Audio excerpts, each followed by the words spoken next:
Tonight, a single drone strike in the Black Sea severed an economic artery carrying 80% of Kazakhstan's oil exports, and the aftershocks are being felt not in Moscow but 2,000 kilometers east in Astana.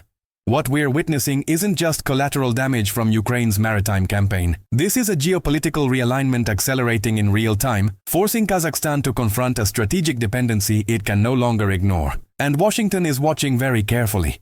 Good evening, my name is Robert Harrison, independent journalist. Tonight I'll analyze how Ukrainian strikes on the Caspian Pipeline Consortium terminal expose Kazakhstan's vulnerability to Russian infrastructure, why a $4.2 billion American locomotive deal represents far more than equipment procurement, and what this means for the balance of power in Central Asia as Moscow bleeds resources and Beijing expands influence. Let's start with what happened on November 29, 2025, because the details reveal why this incident triggered diplomatic crisis between nominal allies. At 4:06 Moscow time, Ukrainian naval drones struck single-point mooring 2 at the Caspian Pipeline Consortium terminal near Novorossiysk. The offshore loading platform suffered significant damage, forcing immediate suspension of all operations. No oil leaked into the Black Sea due to automatic emergency shutoffs, but the facility that handles approximately 80% of Kazakhstan's crude oil exports was effectively taken offline. Full repairs won't be completed until the second quarter of 2026. Kazakhstan's foreign ministry issued a formal protest, characterizing the attack as the third act of aggression against CPC infrastructure in 2025. Previous strikes hit the Kropotkinskaya pumping station in February and the consortium's administrative building in September. Astana's statement emphasized that CPC is an international energy project protected by international law, with shareholders including American companies Chevron and ExxonMobil. The subtext was unmistakable. This strike harms Western interests and Kazakhstan's sovereign economic security. Ukraine's response was diplomatically blunt.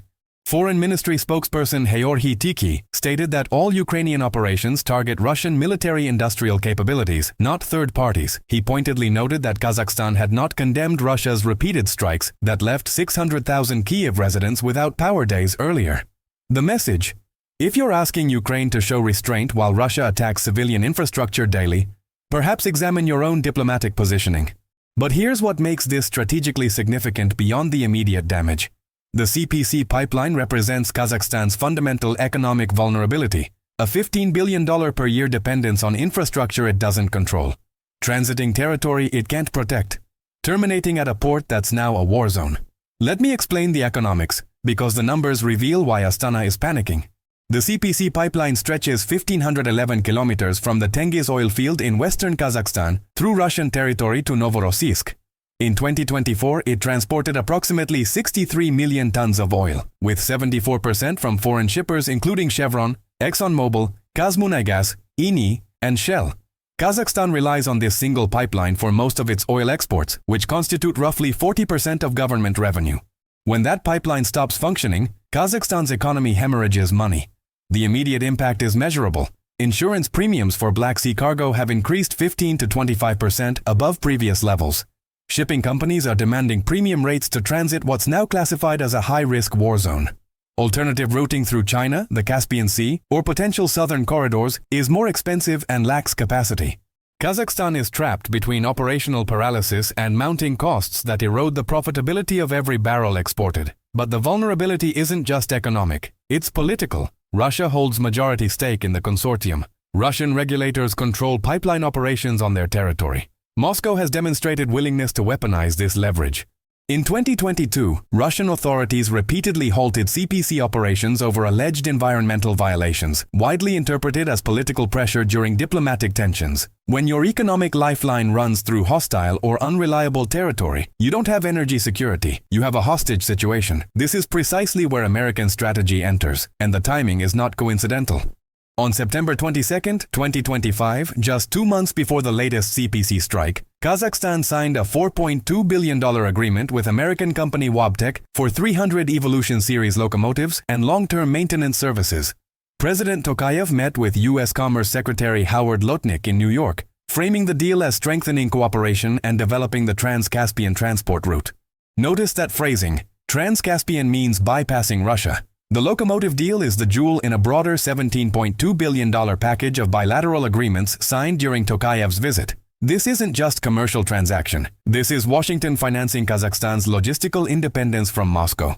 The message is clear: modernize your railways, strengthen your connection to the Middle Corridor trade route linking China to Europe via the Caspian Sea and Turkey, and reduce dependence on Russian infrastructure that can be disrupted by war or weaponized by Kremlin pressure.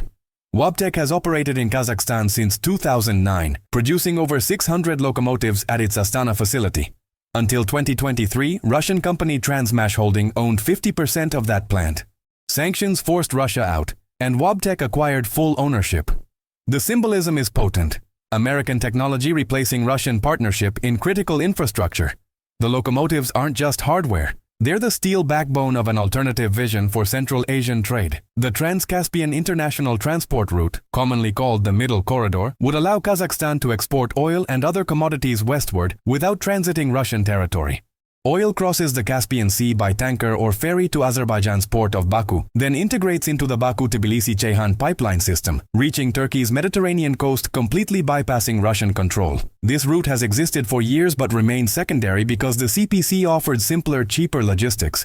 Now, with Novorossiysk effectively a combat zone and Russian territory offering zero security guarantees, the Middle Corridor transforms from backup option to strategic necessity. But Kazakhstan faces a more complex challenge than simply choosing between Russian and Western infrastructure.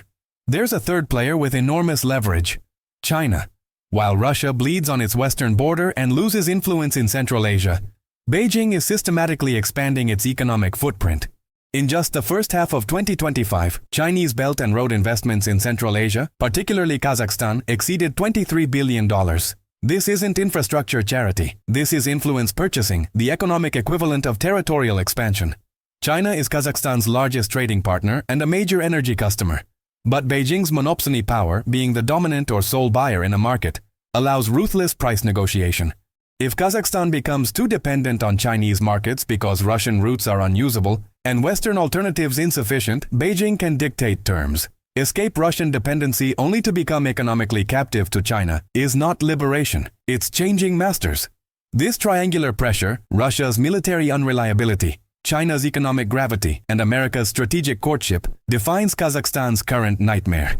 President Tokayev is walking a diplomatic tightrope where any misstep risks antagonizing a neighbor with nuclear weapons, offending an economic partner that controls access to Asian markets, or alienating Western allies whose investment and technology Kazakhstan desperately needs.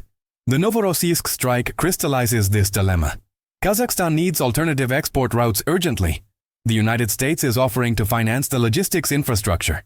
But implementing these alternatives requires years of construction, diplomatic coordination with Azerbaijan and Turkey, and massive capital investment. Meanwhile, oil continues flowing, or trying to, through Russian territory where Ukrainian drones can strike at will. There's also the relationship with Ukraine to consider, which has deteriorated noticeably.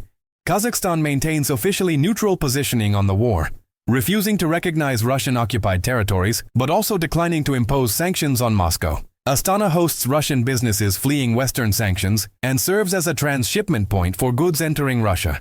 Ukraine views this as enabling Russian war effort through economic backdoors. The CPC strikes force Kazakhstan to choose sides more explicitly than it prefers. Continuing to rely on Russian infrastructure means accepting that Ukrainian attacks will periodically disrupt operations. Pivoting aggressively toward Western alternatives risks Russian retaliation, perhaps through border disruptions, regulatory harassment, or worse. Kazakhstan's carefully cultivated multi-vector foreign policy, maintaining positive relations with all major powers simultaneously, is becoming untenable as the conflict forces binary choices. For Russia, the implications are severe beyond the immediate damage.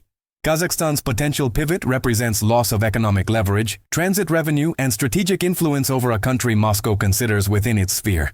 If the Middle Corridor succeeds, Russian ports lose relevance for Central Asian trade. If American technology dominates Kazakhstan's rail network, Russian equipment manufacturers lose market share.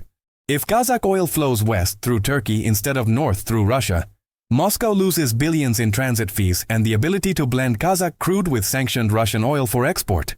The geopolitical chessboard is being redrawn, and Russia is losing pieces while distracted by Ukraine.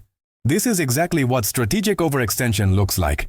Unable to protect allies' economic interests, unable to guarantee infrastructure security, unable to prevent competitors from offering attractive alternatives.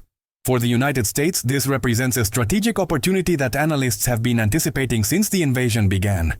Central Asia has been Russian-dominated for decades, with China steadily increasing influence. American engagement has been limited, episodic, and often overshadowed by other priorities. But Russia's weakness creates openings. The WABTEC deal, the broader $17 billion package, and quiet diplomatic support for Middle Corridor development position Washington as a viable alternative partner, not replacing Russian or Chinese influence entirely, but creating space for Kazakhstan to balance relationships without total dependence on any single power. Turkey also benefits enormously. The Baku-Tbilisi-Ceyhan pipeline already transports Azeri and some Kazakh oil. Expanded Kazakh participation strengthens Turkey's role as energy corridor between East and West, increases transit revenues, and positions Ankara as indispensable infrastructure partner for Central Asian states seeking Russian alternatives. Turkish influence in the region grows proportionally to Moscow's decline. What happens next depends on several factors. Can Kazakhstan actually implement alternative routes at scale and speed? Will Russia retaliate against Kazakh economic interests or tighten border controls to pressure Astana? How will China respond to American infrastructure investments in what Beijing considers its sphere of influence? And critically, will Ukrainian strikes on CPC infrastructure continue, forcing Kazakhstan's hand by making Russian routes operationally impossible? The strategic lesson transcends this specific incident. Infrastructure dependency is strategic vulnerability. When your economic lifeline runs through someone else's territory, especially during wartime, you don't control your own destiny. Kazakhstan is learning this painfully. Other countries dependent on Russian infrastructure for energy transit, like much of Eastern Europe was before diversification efforts, should pay attention. The $15 billion question isn't just whether Kazakhstan will pivot away from Russian infrastructure. It's whether Washington can leverage this moment to establish sustainable American presence in Central Asia, whether Turkey can consolidate its role as East-West energy bridge, and whether Kazakhstan can navigate between Russian resentment, Chinese economic gravity, and Western courtship without catastrophic miscalculation. One drone strike in Novorossiysk harbor didn't just damage an offshore loading platform. It exposed the fragility of Kazakhstan's entire economic model and accelerated a geopolitical realignment that will reshape Central Asian power dynamics for decades. The consequences are still unfolding, but the direction is increasingly clear. The post-Soviet architecture sustaining Russian dominance is cracking, and the pieces are being picked up by competitors Moscow cannot stop while bleeding resources in Ukraine. That's the analysis for tonight. I'm certain you'll want to watch the video appearing on your screen right now, where we examine how Ukrainian drone operations against Russian oil infrastructure are forcing global energy markets to reconsider supply chain reliability and what this means for commodity pricing in 2026. Thank you.